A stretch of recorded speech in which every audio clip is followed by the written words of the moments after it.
पूर्वी एशिया सम्मेलन में धर्म और आतंकवाद के बीच किसी भी तरह के संबंध को नकारते हुए प्रधानमंत्री ने जोर देकर कहा कि आतंकवाद के खिलाफ वास्तविक अंतर्राष्ट्रीय साझेदारी की जरूरत है। सम्मेलन को संबोधित करते हुए प्रधानमंत्री ने कहा कि भारत इस्लामिक स्टेट समूह के खिलाफ EAS की घोषणा पत्र का स्वागत करता है।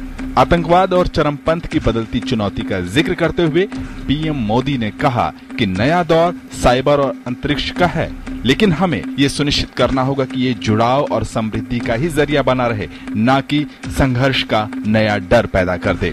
दक्षिण चीन सागर में क्षेत्रीय संघर्ष का उल्लेख करते हुए उन्होंने कहा कि अंतर्राष्ट्रीय कानून और मानक दक्षिण चीन सागर में शांति और स्थायित्व के लिए महत्वपूर्ण हैं। उन्होंने कहा कि आंतरिक आत्मनिर्भरता और वैश्वीकरण के युग में अंतर्राष्ट्रीय कानून एवं मानकों को मानने के अलावा कोई विकल्प नहीं है। प्रधानमंत्री ने जोर देकर कहा कि दक्षिण पूर्व एशियाई देशों के संगठन आसियान की सफलता एशिया प्रशांत क्षेत्र में सीमा एकीकरण के लिए प्रेरणादायी है।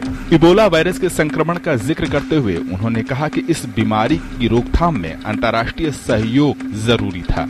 मोदी ने सम्मेलन में मौजूद लोगों से कहा कि भारत ने इबोला के खिलाफ $1.2 करोड़ का योगदान दिया है। दक्षिण पूर्वी एशियाई देशों तक भारत की पहुंच के मसले पर मोदी ने कहा कि उनकी सरकार ने प्राथमिकता और तेजी के साथ लुक ईस्ट पॉलिसी को एक्ट ईस्ट पॉलिसी में बदल दिया है। पूर्वी एशिया सम्मेलन का उल्लेख करते हुए उन्होंने कहा कि एशिया प्रशांत और विश्व में शांति, स्थायित्व और समृद्धि के लिए कोई और मंच इतना महत्वपूर्ण नहीं है। उन्होंने ऊर्जा और स्वास्थ्य क्षेत्र में भी विश्व साझेदारी की अपील की।